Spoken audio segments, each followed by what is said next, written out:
Hello, I'm Portia Young. Welcome to another edition of 1036. You may have been watching the Vietnam War film by Ken Burns and Lynn Novick, airing here on Milwaukee PBS. We're devoting the next 30 minutes to personal stories from Wisconsin residents whose lives have been forever impacted by this hugely controversial war. Their stories are ones that you may not be quite as familiar with. We begin with a powerful message from a Vietnam soldier whose faith and the power of the written word have helped him combat the memories of war and cope with the lasting scars of discrimination.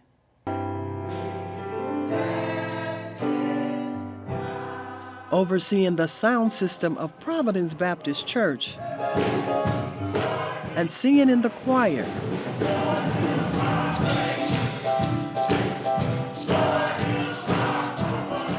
Particularly this song that helped Vietnam veteran Larry Reed deal with what he went through. Rage of a storm. He's my protection. There will never be no harm. Now he is the bread that sits on my table. My Lord can do it. I know that he's able. I will serve him. I will serve him. I will serve him. I'll serve the Lord. Oh. We wore black berets. They wore green berets. But we did most of the work, and they got the credit. I was supposed to get the rank. If I'm gonna just have that kind of job or position, then therefore they should have gave me the rank. The African-American Vietnam veteran's story differs from other veterans. In the 60s, when the nation was going through the civil rights movement, the African-American soldier stationed in Vietnam was going through it too. You see some leaflets falling from a helicopter from the sky. That's right.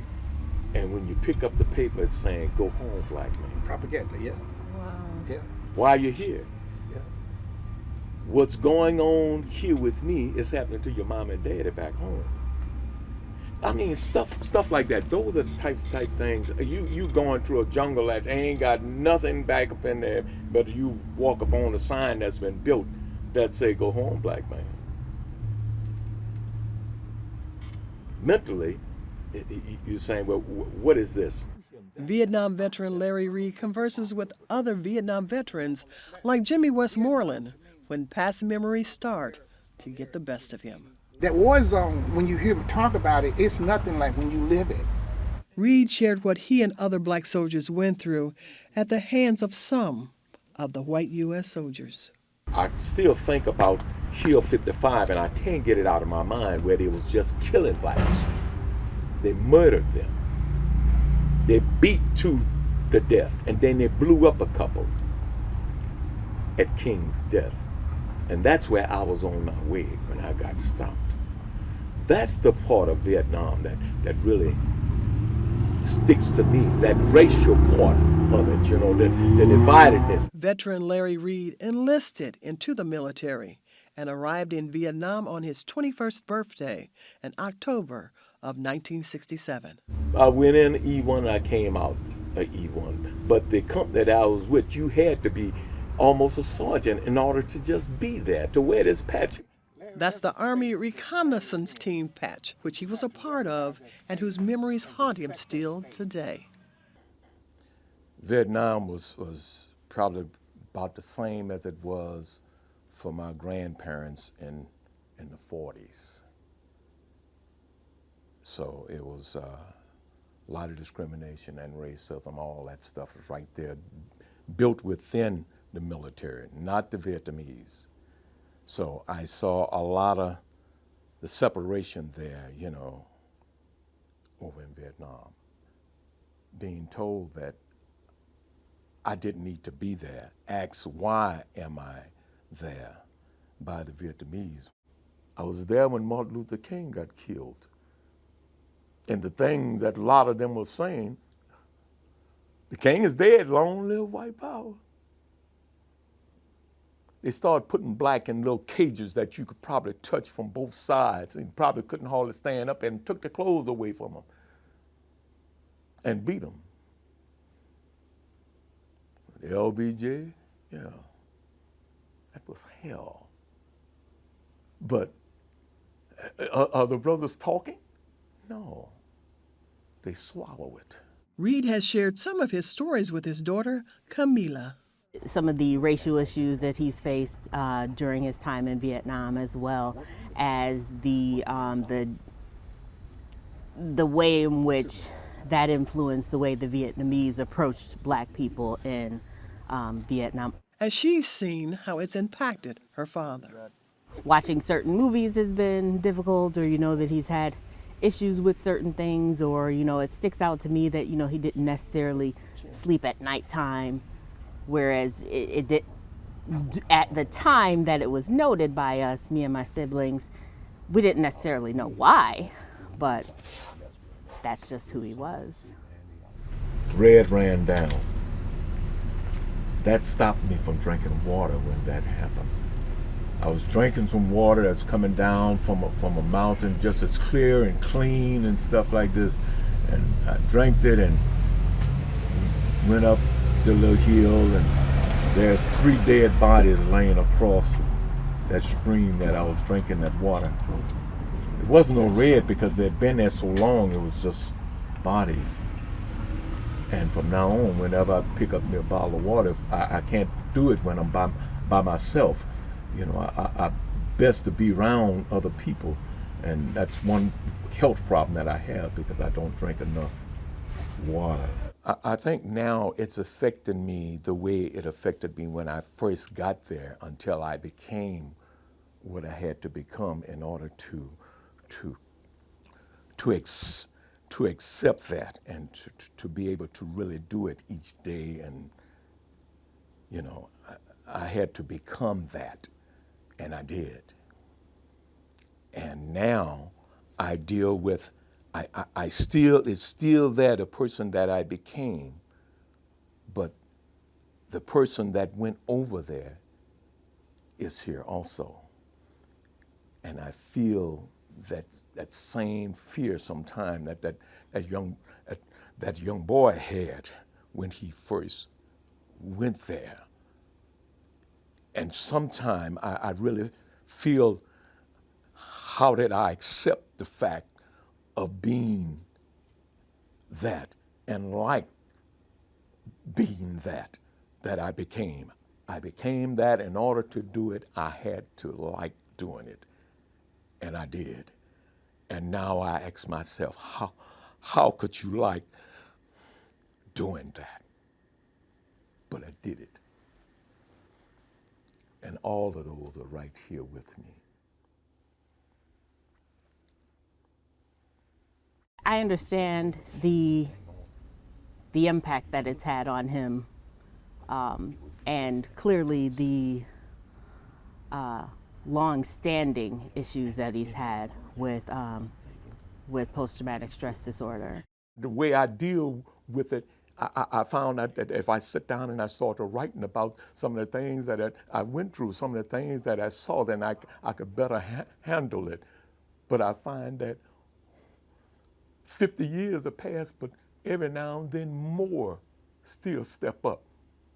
Because every minute, every second and stuff, I'm still that young boy. I'm still him. He's still here with me. And what he saw, and the stuff that he saw that I buried and tried to kick out the door, he still tell me, you still got to look at it. You got to see it. But you ain't just looking at this old man. You're looking at me. You're looking at me. I know that he's worthy because he brought me through the storm. He brought me through the wall when others was falling. Lord, all around me and beside me, he brought me through. Gotta try Jesus, because he's worthy.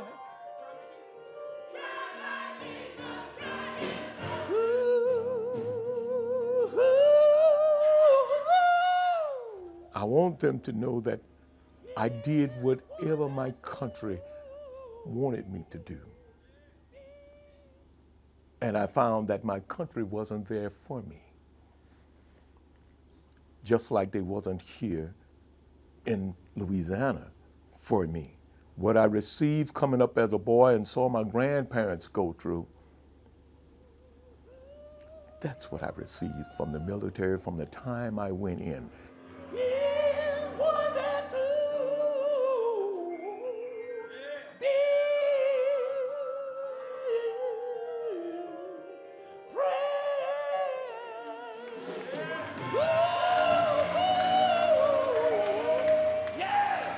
For more stories from local veterans and their families, please go to MilwaukeePBS.org. During the Vietnam War, the United States kept a secret about what was actually going on in Laos. 2 veterans living in Wisconsin took part in this so-called secret war. Their stories extend beyond the battleground to their undaunted experiences of escape, refuge, and immigration.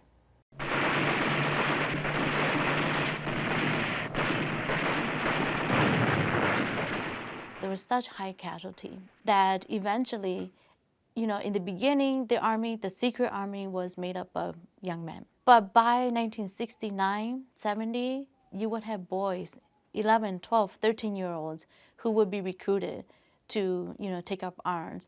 And, some of them are so young that they could barely carry an M16. But they were the foot soldiers.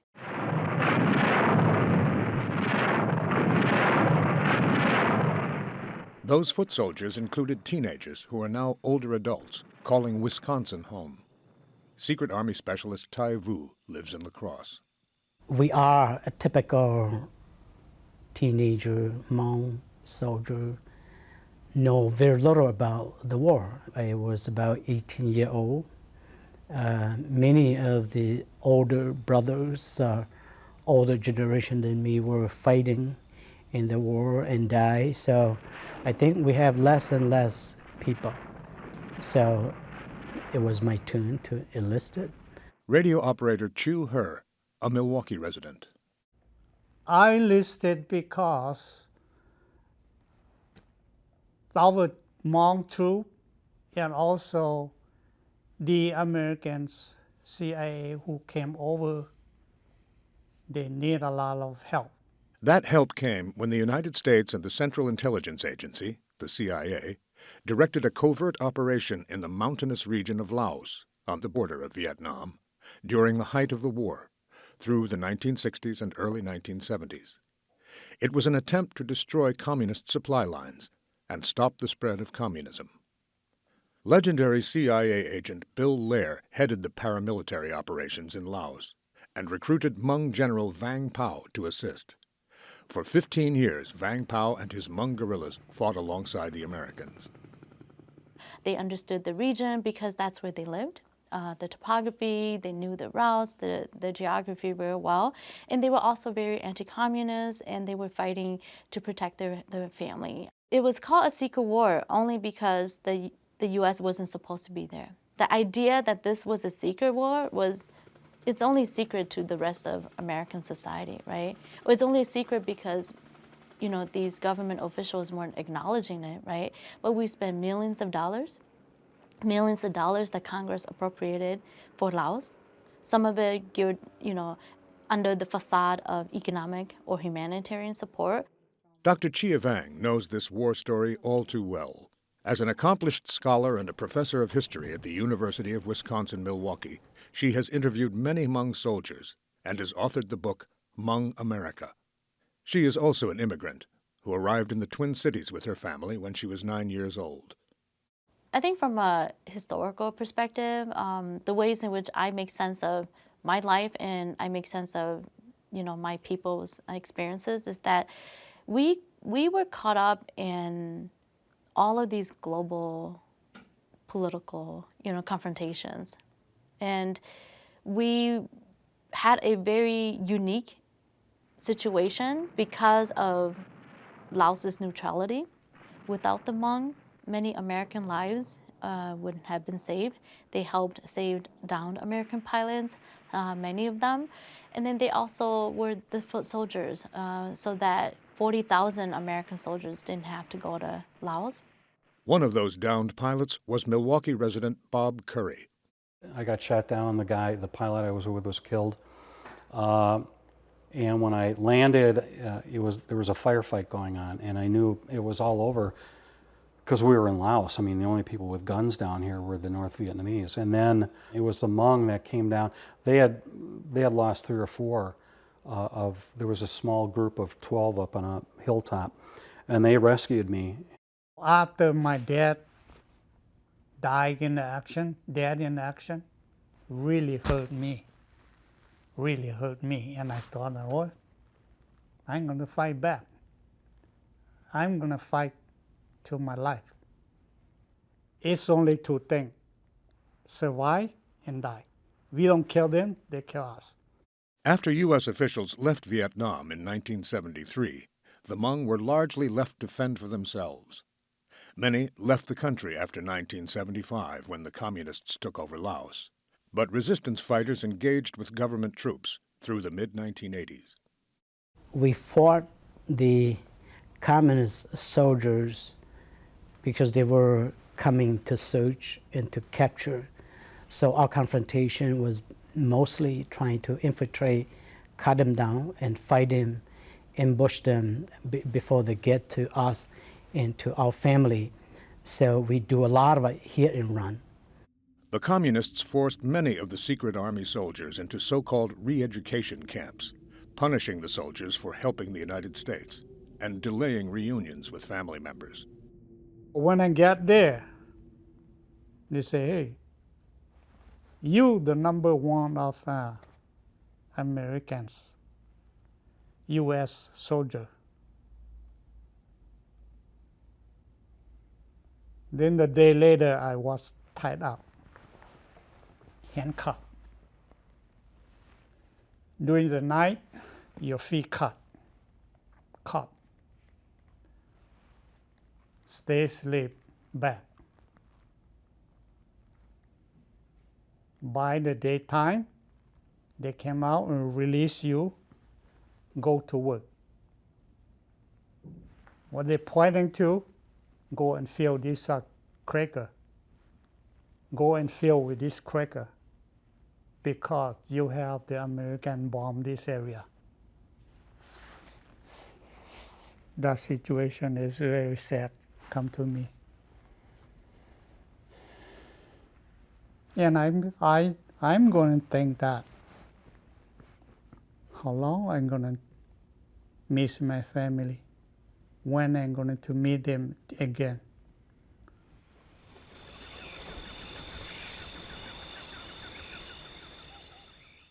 As many as a third of the Hmong population left Laos and fled across the Mekong River to Thailand, including soldiers Tai Vu and Chu He, as well as Chia Vang, who was only 8 years old at the time.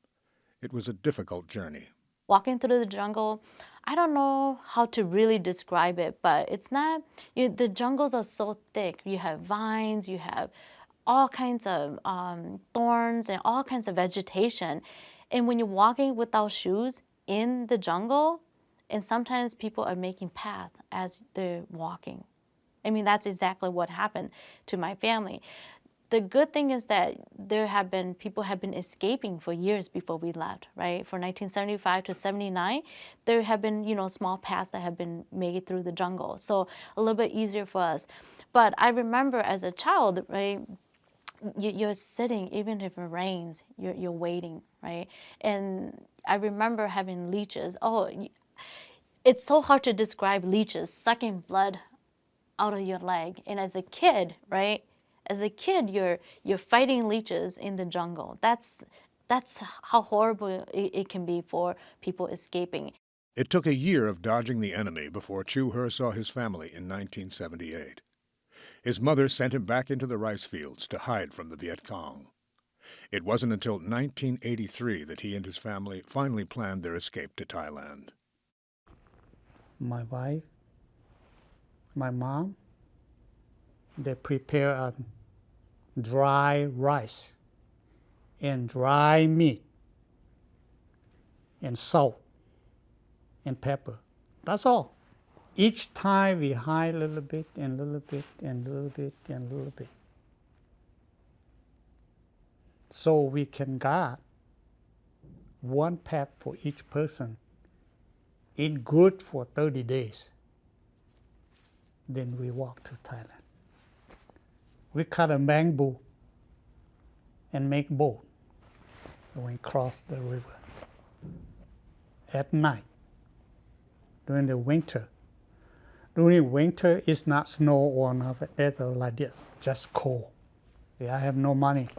I have no nothing. It's only my clothes, no shoe. When we were close to the Mekong River, we got ambushed. 4 of us were wounded, 2 were killed, and 2 of us survived. So I was thinking I was going to die because I got hit by the what we call B-40, Soviet-made B-40, and one of those shoot like the bazooka exploded on top of my head in the tree, and I thought, oh, I am dead. When I land down, I was thinking about just my head that was laying down and then roll, and then I'm gonna die in maybe 30 seconds. But I didn't die. My next reaction was to check to see if my feet was intact. So I tried to make a movement on my feet. I didn't have a shoe, of course, at that time, just my barefoot, and then I was able to sense, and my feet was moving. So I said, God, I got my feet. And then we went back to, we were hiding at that time, and then in June of 1978, used a plastic bag as a floating device, and were able to cross the Mekong River successfully into Thailand. When your feet actually reach out the ground, because we were swimming and you didn't know when you get it, but when you touch down, you will feel like, I make it now. The vast majority of Hmong people, we had to escape by foot. The cargo planes would come, and people were told to wait in line, right? And to let the officers go first. Once a cargo plane landed, everybody fought for a spot. People climb up on each other. Sometimes parents would throw their kids in, right? And the kids would get into the plane. They'll make it to Thailand, but the parents wouldn't get in. You have a mob of people coming to the plane, and then as you leave, you can't even close the door. People are hanging on to the ladder, and then you just have to, some of them, you just have to kick them so that they will let go, and then so that you can close the door. The saddest part about this evacuation was that it wasn't planned. Defeat was not imaginable, and so people always envisioned that the U.S. would win, and so there was no exit strategy for the people who collaborated with the United States. The day the war ended, the North Vietnamese went after the Hmong wholesale and slaughtered, raped their women. They massively went through the country. People were fleeing, were throwing themselves into the Mekong River. Pathetic isn't even a strong enough word, only because I can't swear enough right now. But we let those people just on their own. We were so fed up as a nation with this war. We just wanted to get over it and get away. What was good for me was that I didn't stay very long in the refugee camp. I stayed totally about a year. People in the refugee camp are prohibited to get out from the camp. The camp was fenced.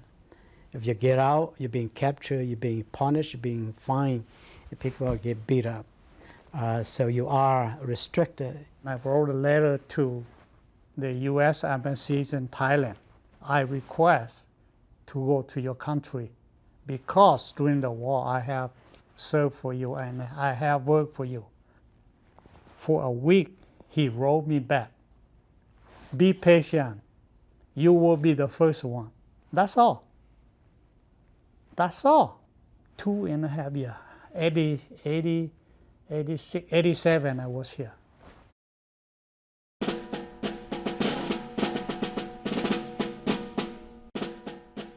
Leaving the refugee camp environment in Thailand became reality for many Hmong with the help of sponsors, through churches or other Hmong families already living in America. They mostly settled in Wisconsin, Minnesota, and California. Without the war, my people wouldn't be in the United States. We are only here because of our involvement in the Vietnam War. Coming to America is sort of like you are going to a suicide mission. You may never coming back. That fear really, fearful to a lot of people. But for me, I said, I'm going, and the chance to coming back, it will never be, it may never have it, one. Secondly, my relatives may never follow. It's a depressing feeling, but it's also a good feeling that I'm out of here. Very, very different from my country. It's very different. Everything look good. Everything look, whatever I say, what they call, what I can think now is like, it is a heaven. Despite the better life in Wisconsin and the United States, Secret Army soldiers still are not officially recognized as American war veterans. That means they are not eligible for any veterans' benefits.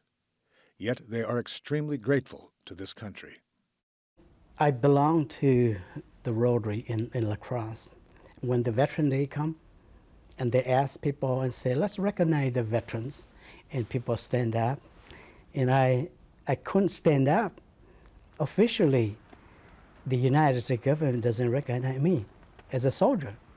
I feel bad, but I feel good about it's okay.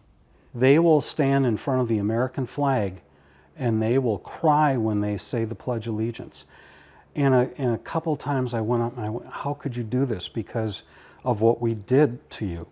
And they said, because this is our country. And I'm very thankful for the United States government to allow us and to permit us without any difficulties, paperwork or whatever. Just say, hey, especially for those who work for us, go straight to my country and start your new life. As an American citizen, I feel that I have part of responsibility this country as my original country. And I have the right to serve the country if I could. But hopefully in the future, my kid, my grandkid, there will be any other one that who gonna help the Americans as we were before.